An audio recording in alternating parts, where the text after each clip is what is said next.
الحمد لله نحمده ونستعينه ونستغفره ونؤمن به ونتوكل عليه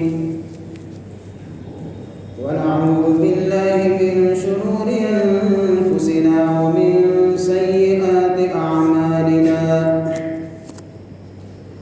من يهده الله فلا مضل له ومن يضلله فلا هادي له ونشهد أن لا إله إلا الله وحده لا شريك له ونشهد أن سيدنا وسندنا ومولانا محمدا عبده ورسوله صلى الله تعالى عليه وعلى آله وأصحابه أجمعين أما بعد فأعوذ بالله من الشيطان الرجيم بسم الله الرحمن الرحيم يا أيها الناس اعبدوا ربكم الذي خلقكم والذين من قبلكم لعلكم تتقون الذي جعل لكم الأرض فراشا والسماء بناء وأنزل من السماء ماء فأخرج به من الثمرات رزقا لكم فلا تجعلوا لله أندادا وأنتم تعلمون صدق الله مولانا العظيم.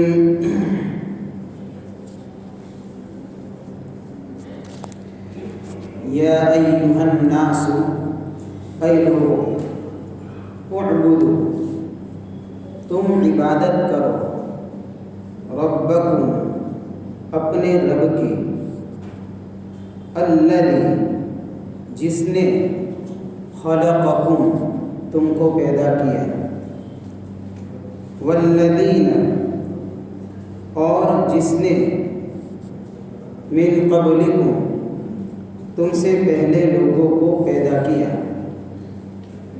لعلکم تاکہ تم تتقون متقی بن جاؤ الذی جس نے جعل بنایا لکم تمہارے لیے الارض زمین کو فراشا بچھونا والسماء اور آسمان کو بناء چھت وانزل اور اس نے اتارا من السماء آسمان سے ماء پانی فاخرج پھر اس نے نکالا به اس سے من الثمرات قسم قسم کے پھل رزقا لکم تمہارے لیے کھانے کے لیے فلا تجعلوا پس تم نہ ٹھہرا للہ اللہ کے لیے اندادا مقابل شریک وانتم حالانکہ تم تعلمون جانتے ہو. میں نے ایک ایک لفظ کا ترجمہ کیا ہے اس آیت کے اندر. یہ آیت ہے سورۃ البقرہ آیت نمبر 21 اور آیت نمبر 22 ہے. اس سے پہلے کہ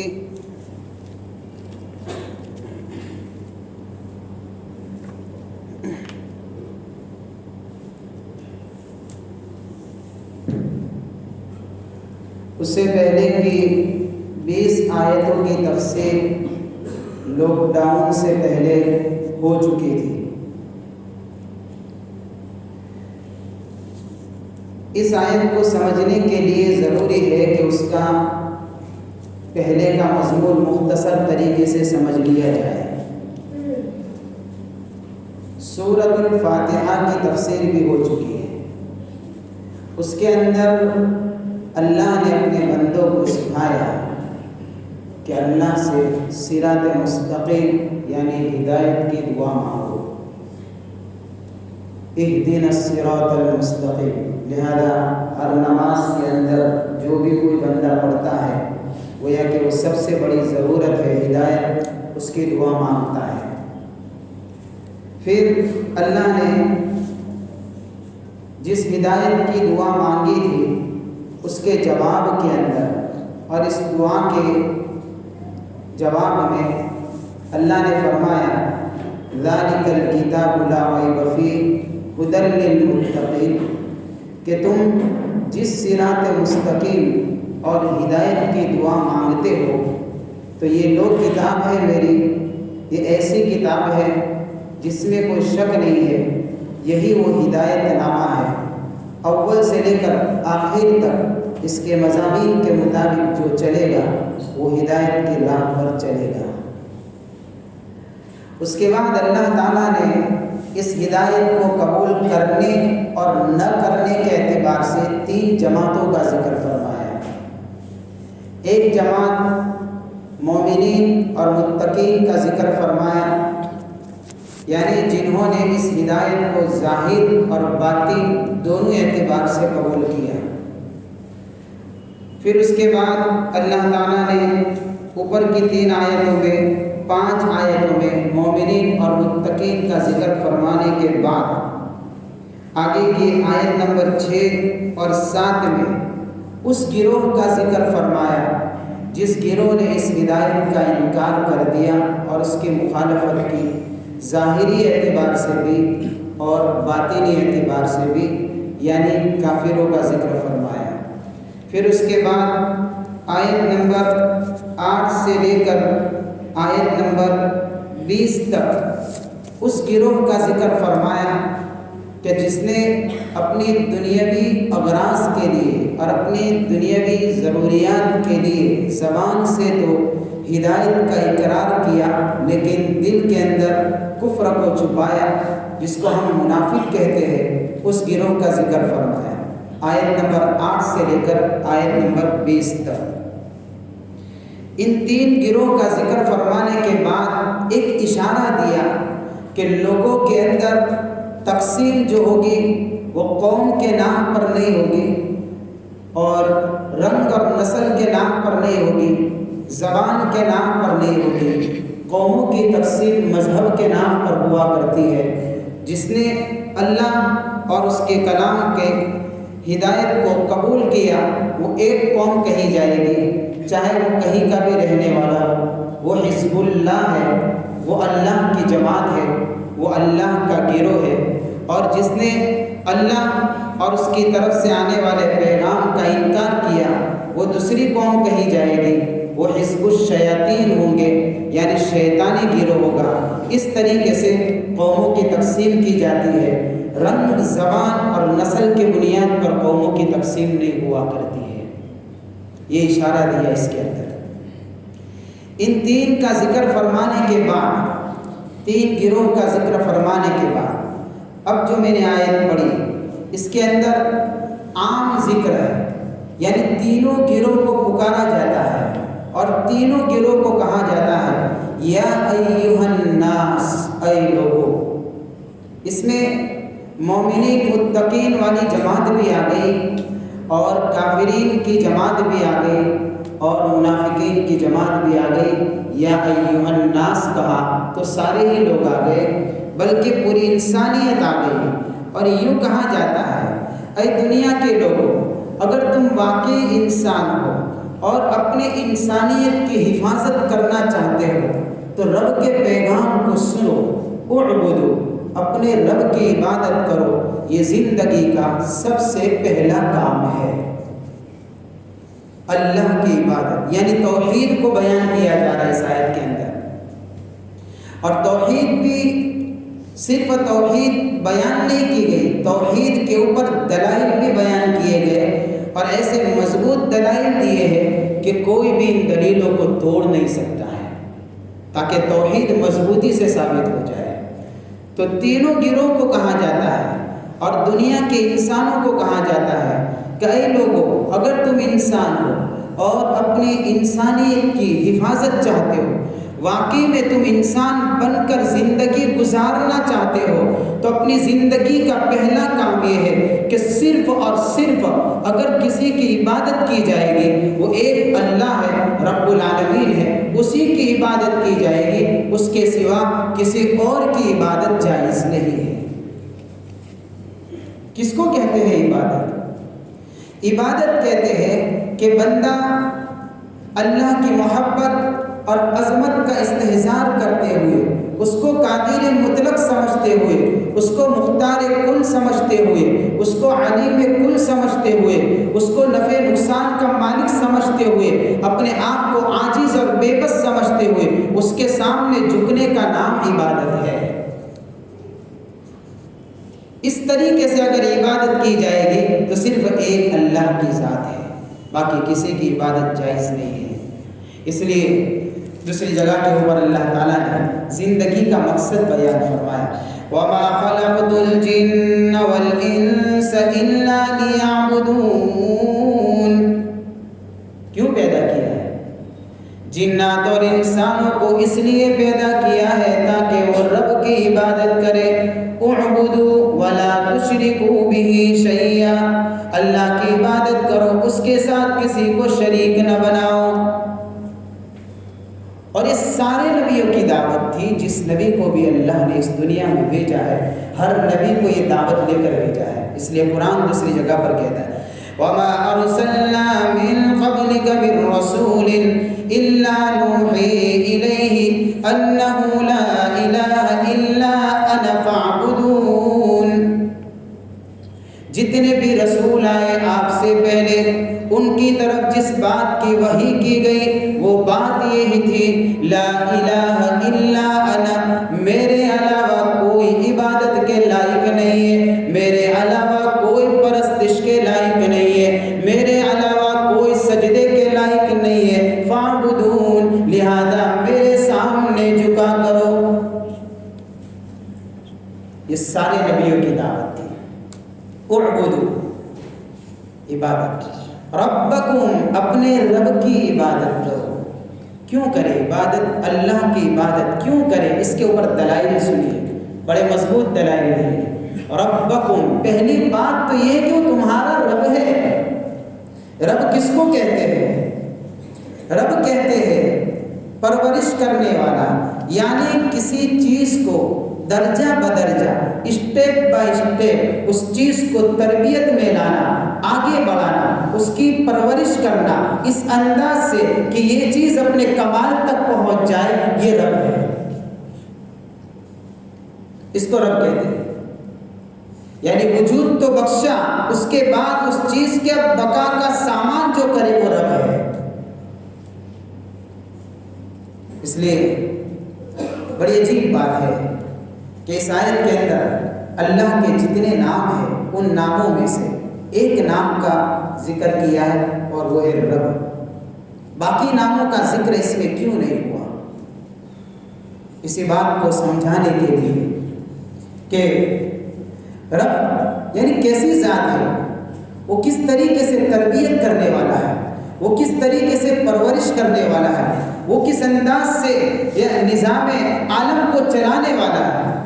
ایک چھوٹے سے چھوٹا دماغ والا، جاہل سے جاہل آدمی بھی اگر تھوڑی دیر کے لیے سوچے، اپنے دماغ کے اوپر زور ڈالے کہ جس اللہ نے مجھے پیدا کیا اور مجھے بقا کا سامان عطا کیا، اس کے مربیانہ انعامات مجھ پر ہوئے، اس کی تربیت کے لمحہ بلمحہ مجھ پر انعامات کی بارش ہوتی رہی، یہ کسی تراشے ہوئے بت کا کام نہیں ہے،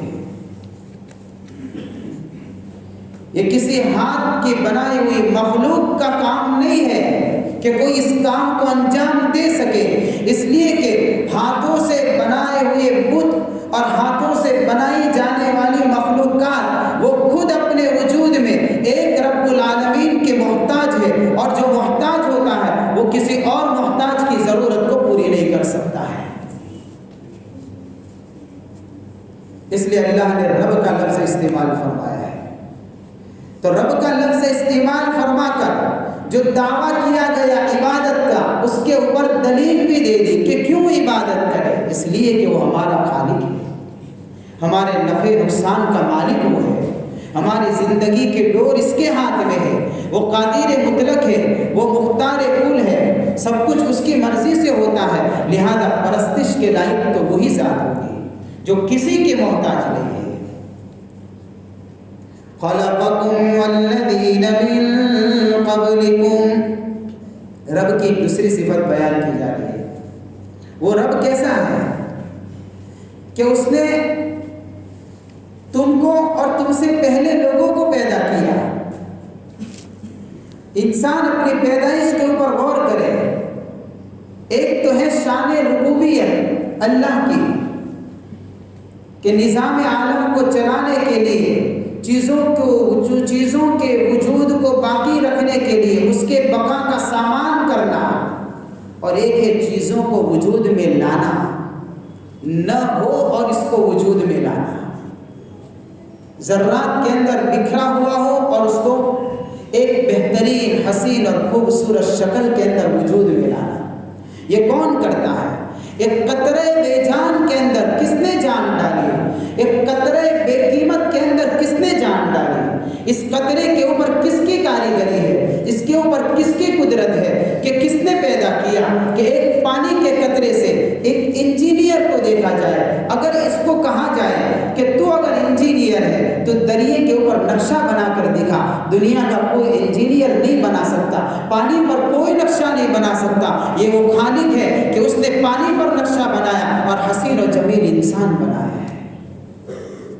خلقکم، تم کو پیدا کیا ہے، تو جو پیدا کرنے والا عبادت اسی کی جاتی ہے، اور صرف ہم کو نہیں، ہمارے اگلے لوگوں کو بھی اس نے پیدا کیا، ہمارے باپ داداؤں کو بھی اس نے پیدا کیا، اور وہی پانی کے بے قیمت قطرے سے پیدا کیا اور بہترین حسین اور جمیل صورت میں پیدا کیا۔ اللہ نے دوسری جگہ پر فرمایا لَقَدْ خَلَقْنَا الْإِنسَانَ فِي أَحْسَنِ تَقْوِيمٍ، ہم نے انسان کو بہترین سانچے میں ڈالا ہے، بہترین شکل اور صورت میں پیدا کیا ہے کہ کیسا اس کا یعنی کہ چہرہ بنایا، کس طریقے سے اس کا جسم بنایا، کیسے آنکھیں بنائی، کیسے کان بنایا، کیسے زبان بنائی، ایک ایک عضو کے اوپر انسان غور کرے، اس شان خالقیت خالق کو پہچانے، تو بندہ عبادت کرنے کے اوپر آگے بڑھے گا کہ یہی وہ ذات ہے جو عبادت کے لائق ہے، کہ جو ہمارا رب بھی ہے، جو ہمارا خالق بھی ہے، ہم کو وجود بھی بخشا ہے۔ اس وجود کے شکرانے کے طور پر ضروری ہے کہ ہم اپنی زندگی کا پہلا کام اللہ کی عبادت کو نہ بھولیں، توحید کو مضبوط کریں۔ کیا ملے گا اس سے؟ لعلکم تتقون، کیا ملے گا؟ امید ہے کہ تمہاری زندگی کے اندر تقویٰ آ جائے گا، تم متقی بن جاؤ گے، تم پرہیزگار بن جاؤ گے، تم توحید کو مضبوط کرو گے، ایک اللہ کی عبادت کے لیے اپنے آپ کو لگا دو گے، اللہ کے عذاب سے بچ جاؤ گے۔ تتقون کا دوسرا ترجمہ یہ بھی ہے کہ رب کی پکڑ سے بچ جاؤ گے، اس لیے کہ تتقون کے معنی بچنا ہے، ایک تو ہے گناہوں سے بچنا، عبادت کریں گے تو گناہوں سے بھی بچیں گے، اور عبادت کریں گے تو آخرت میں اللہ کے عذاب سے بھی بچیں گے۔ یہ عبادت کا فائدہ ہے کہ عبادت سے کیا ملے گا؟ جو خالص پاک اور صاف عبادت ہو، موحد کی عبادت، ایک اللہ کی عبادت، جانی عبادت، مالی عبادت، قولی عبادت، ساری کی ساری رب العالمین کے لیے، اور اس بات کو ہم ہر نماز میں پڑھتے ہیں، التحیات للہ والصلوات والطیبات، قولی بدنی مالی عبادتیں کس کے لیے؟ اللہ کے لیے۔ نماز بدنی عبادت ہے، حج مالی عبادت بھی ہے، بدنی عبادت ہے، اور اس طریقے سے نظر و نیاز یہ مالی عبادت ہے۔ اس ساری کی ساری عبادت کی شکل ایک اللہ کے لیے، کسی مخلوق کے لیے عبادت جائز نہیں ہے۔ امام ابو حنیفہ رحمۃ اللہ علیہ سے مفسرین نے اس جگہ پر 3 واقعے نقل فرمائے ہیں۔ امام صاحب کا مقابلہ ہوتا ہے ایسے لوگوں سے جو رب کے قائل ہی نہیں، یہ مانتے ہی نہیں، یہ انکار کرنے والے ہیں۔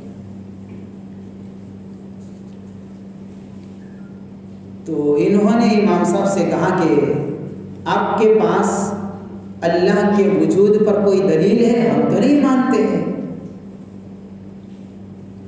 تو امام صاحب نے کہا کہ اصل میں بات یہ ہے کہ میں ایک الجھن میں پھنسا ہوا ہوں، ایک فکر کے اندر لگا ہوں کہ اچھا بتائیے وہ کیا فکر ہے؟ کہ فکر یہ ہے کہ میں نے دیکھا کہ ایک درخت تھا، اچانک سے وہ گر جاتا ہے، یعنی کٹ جاتا ہے، اور کٹنے کے بعد اس درخت کے اندر سے تختے بنتے ہیں۔ یہ سب خود بخود ہو رہا ہے، میں دیکھ رہا ہوں صرف۔ تختے بننے کے بعد یہ تختے جڑتے ہیں، ایک دوسرے سے تختہ جڑتا جاتا ہے، اچانک سے کشتی بن جاتی ہے۔ اس کشتی کو دیکھا کہ سمندر میں اتر جاتی ہے، اور سمندر کے کنارے سے یہ کشتی بغیر ملاح کے مسافروں کو لے کر چلنے لگتی ہے، اس کنارے سے اس کنارے تک جاتی ہے، وہاں سے یہاں آتی ہے، مسافروں کو لے جاتی ہے، لے کر آتی ہے۔ یہ سب منظر میں دیکھ رہا، کوئی ہے نہیں اس کے چلانے والا، اور یہ سارا پیش آ رہا ہے معاملہ، اس الجھن کے اندر پھنسا ہوا۔ تو انہوں نے کہا کہ بیوقوف لگتے ہو تم تو۔ امام ابو حنیفہ رحمۃ اللہ علیہ نے فرمایا کہ کیسے بیوقوف؟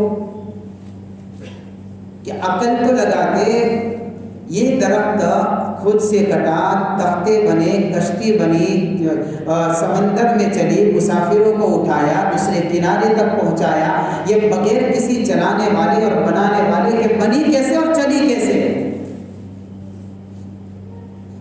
امام ابو حنیفہ رحمۃ اللہ علیہ نے فرمایا ارے بیوقوفو، تم کو یہی بات تو سمجھانے آیا ہوں، ایک کشتی جب بغیر بنانے والے کے نہ بن سکتی ہے اور بغیر چلانے والے کے چل سکتی ہے، اتنی بڑی کائنات، اس کا بھی کوئی بنانے والا ہے، یہ بغیر بنانے والے کے کیسے بن گئی اور بغیر چلانے والے کے کیسے چل گئی؟ یہی اللہ کے وجود کی دلیل ہے۔ رب موجود ہے۔ امام شافعی رحمۃ اللہ علیہ سے پوچھا گیا آپ کے پاس رب کے وجود کی دلیل کیا ہے؟ کہ میرے پاس رب کے وجود کی دلیل ہے شہتوت کا درخت۔ شہتوت ایک قسم کی یعنی کہ پھل جیسے ایک چیز آتی ہے، دیکھا ہوگا لوگوں نے۔ امام شافعی رحمۃ اللہ علیہ فرماتے ہیں کہ شہتوت کا درخت جب میں نے دیکھا کہ اس کے پتے کو ریشم کا کیڑا کھاتا ہے تو اس سے ریشم نکلتا ہے، اور اگر اس کے پتے کو شہد کی مکھی کھاتی ہے تو اس سے شہد نکلتا ہے، اور اگر اس کے پتے کو گائے اور بکریاں کھاتی ہے تو اس سے مینگنیاں نکلتی ہے۔ یہی وہ چیز ہے کہ پتا تو ایک ہی ہے، اور اگر اس کے پتے کو ہرنی کھاتی ہے تو کستوری نکلتی ہے، چیز ایک ہی ہے، کھانے والی مخلوق الگ الگ ہے، اندر سے نکلنے والی چیز بھی الگ الگ ہے۔ یہی دلیل ہے اللہ موجود ہے، کہ ایک چیز کے ذریعے سے اللہ کس طریقے سے الگ الگ چیزوں کو وجود بخشتا ہے۔ کہیں ریشم تیار ہوتا ہے، کہیں شہد تیار ہوتا ہے، کہیں مینگنیاں نکلتے، کہیں کستوری نکل جاتا ہے، چیز تو وہی ریشم کا پتا ہے۔ امام احمد بن حنبل رحمۃ اللہ علیہ سے پوچھا گیا کہ آپ کے پاس رب کے وجود کی دلیل کیا ہے؟ کہ میرے پاس بھی رب کے وجود کی دلیل ہے۔ کیا؟ کہ میں نے دیکھا ایک سفید چاندی جیسا قلعہ ہے، اس کا نہ کوئی دروازہ ہے نہ کوئی کھڑکی ہے، باہر سے کوئی چیز اندر نہیں جا سکتی، اندر کی کوئی چیز باہر نہیں آ سکتی۔ اچانک سے چند دنوں کے بعد اس قلعے کی دیوار ٹوٹتی ہے اور اندر سے چھوٹا سا بچہ نکلتا ہے۔ یہ کون کر رہا ہے؟ یہ اللہ کرتا ہے۔ یہی وہ قلعہ مرغی کا انڈا ہے۔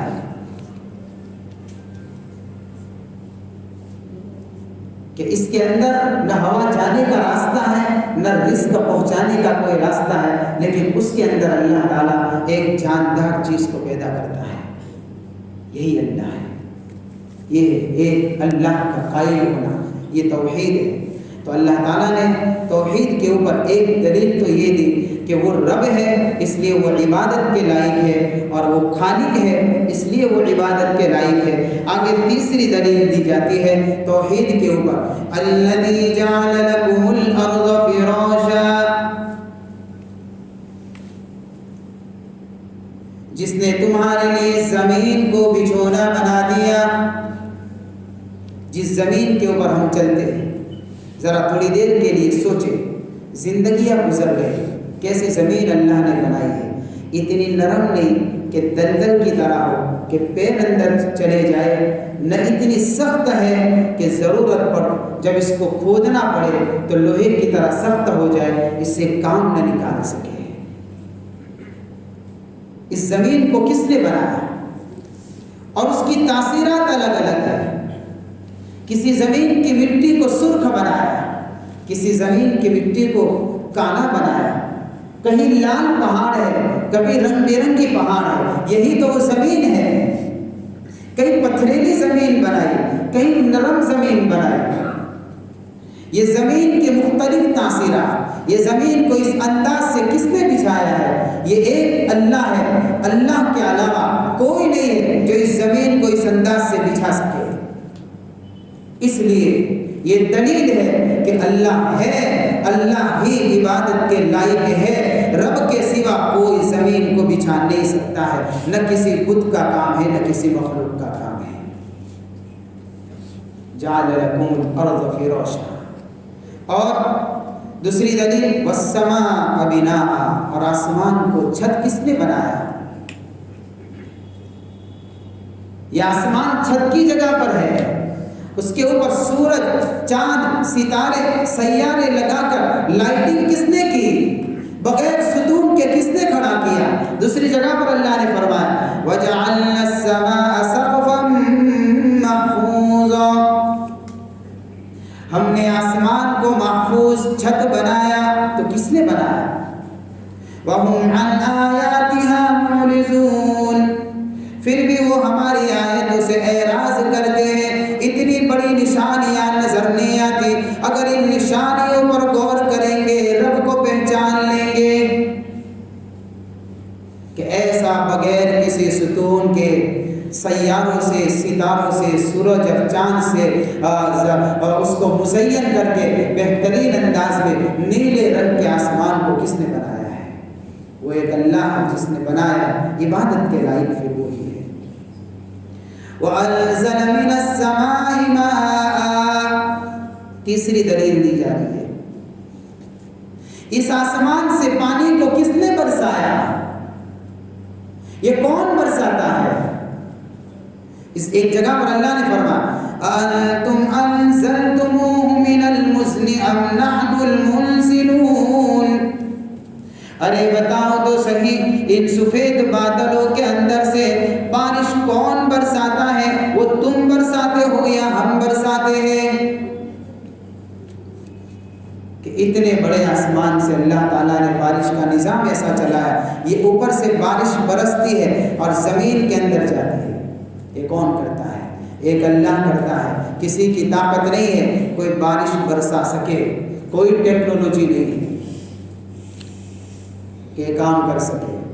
تو یہ دلیل بھی ہے کہ جو یہ کام کرتا ہے وہی عبادت کے لائق ہے. فَأَخْرَجَ بِهِ مِنَ الثَّمَرَاتِ رِزْقًا لَكُمْ. چوتھی دلیل، اللہ نے آسمان سے پانی برسایا. اس پانی کو اللہ نے زمین میں اتارا، زمین کے اندر سے قسم قسم کے پھلوں کو نکالا جو تمہارے لیے غذا کا سامان مہیا کرتا ہے. پھر الگ الگ قسم کے پھل فروٹ نکالے، ہر ایک کا ذائقہ الگ، ہر ایک کی مٹھاس الگ. اگر اللہ آسمان سے پانی نہ برسائے تو زمین خشک ہو جائے، فصلیں برباد ہو جائے، باغات ویران ہو جائے، درختوں کے اوپر پھل نہ لگے. یہ کون کرتا ہے؟ یہ اللہ کرتا ہے. آسمان سے پانی اللہ نے برسایا، اس پانی کو اللہ نے زمین میں اتارا، مردہ زمین کو زندہ کیا. اس زمین نے اندر سے اپنے اندر کے خزانوں کو باہر نکالا، مختلف قسم کے پھلوں کو لوگوں کے سامنے پیش کیا. یہ اللہ ہی کرتا ہے. ایک سوال، کوئی آدمی، چلیے یہ دلیل تو ہے زمین کو بچھونے والا اللہ، آسمان کو بغیر ستون کے کھڑا کرنے والا اللہ، آسمان سے پانی برسانے والا اللہ. لیکن کوئی سطحی نظر والا ہو کوئی دماغ کا ٹیڑھا آدمی ہو تو یہ سوال کر سکتا ہے کہ بھئی زمین کے اندر سے جو کاشتکاری کے ذریعے سے جو فصل نکلتی ہے یا جو الگ الگ قسم کے پودے نکلتے ہیں یا پھر جو پھل فروٹ نکلتے ہیں یہ تو کسان کی محنت ہے، یہ تو کسان کی محنت ہے۔ تو اس کا جواب ہے، قرآن نے دوسری جگہ پر دیا ہے۔ اس جواب کو سننے سے پہلے ایک بات سمجھ لیا جائے، کسان کی محنت نہیں ہے، کسان کے بس کی بات نہیں ہے۔ کسان کا کام اتنا ہے، کھیتی کرنے سے پہلے یہ زمین کو نرم کرتا ہے، ہل چلا کر، ٹریکٹر چلا کر، پھر اندر سے زائد گھاس کو نکال کر اس کو ایک طرف کر دیتا ہے، پھر اس کے اندر کھاد ڈالتا ہے، پانی ڈالتا ہے۔ یہ سارا کام کسان نے کیوں کیا؟ تاکہ زمین سے نکلنے والی کمپل کی جو رکاوٹیں ہیں ان رکاوٹوں کو دور کرے، یہاں تک اس کا کام ہے۔ زمین سے کمپل نکالنا کسان کا کام نہیں ہے، یہ نہیں کر سکتا ہے کسان۔ افرأيتم ما تحرثون أأنتم تزرعونه أم نحن الزارعون، اسی بات کو اللہ نے بیان کیا۔ بلا بتاؤ تو صحیح، جو کھیتی تم کرتے ہو اس کھیتی کو کیا تم اگاتے ہو یا ہم اگانے والے ہیں؟ اس نے